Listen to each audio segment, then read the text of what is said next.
অনুমান সবসময় কিন্তু মিথ্যার সমান, এই কথা আমি বারবার বলি। কারণ কারণ কি জানেন, ধরেন আপনার দোকানে একটা কাস্টমার আসছে, আমি আজকে একটা বাস্তব কথা বলবো যেটা একদম মানে বাস্তব প্রমাণ সহ।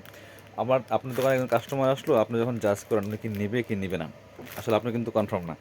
এরকম করে কিন্তু অনেক কাস্টমারকে আপনি নেগলেক্ট করেন। আপনার দোকানের সেলসম্যান হোক, স্টাফ হোক, বা আরও কারাই হোক, যারাই হোক, অনেক সময় মালিক হোক। বাট এই কাজগুলো করা যাবে না, কারণ অনেক সময় দেখা যায় কি যে আপনার দোকানে আসছে, প্রোডাক্ট দেখছে, বা আপনি খুব একটা গুরুত্ব দেন নাই, পাশের দোকানে গিয়ে আবার উনি খুব ভালো কেনাকাটা করছে, তখন কিন্তু আপনার মধ্যে জলে। কেন বললাম, গত কয়েক 2 দিন আগে আমাদের দোকানে একটা কাস্টমার আসছে, আমি কাস্টমারটা নিজে হ্যান্ডেলিং করছি। সেটা হচ্ছে এই ওভারকোট, দেখি তুমি ভাই, এই যে ওভারকোট। ওভারকোট দেখতে আসছিল এক আপু, এই ওভারকোট আমি নিজে দেখিয়েছি।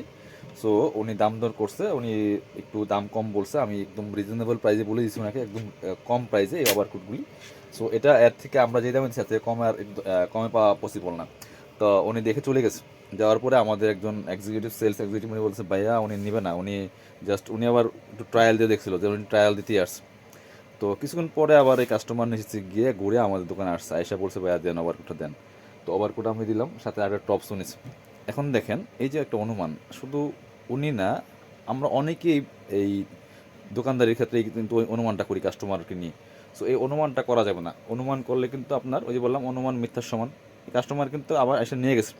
এরকম অহরহ হয়, আপনারা দেখবেন খেয়াল করে, যে আপনি কোনো কাস্টমার গুরুত্ব দিচ্ছেন না, অন্য দোকানে গেছে, বা একটু চিন্তা করছেন সে কি নিবে বা নিবে না, এরকম চিন্তা করেন, অন্য দোকানে গিয়ে কিন্তু আবার কেনাকাটা করে শপিং করে পরে আপনার দেখে চলে। বাট এই অনুমান বন্ধ করতে হবে ভাই, তাহলে আপনি ভালো করতে পারবেন।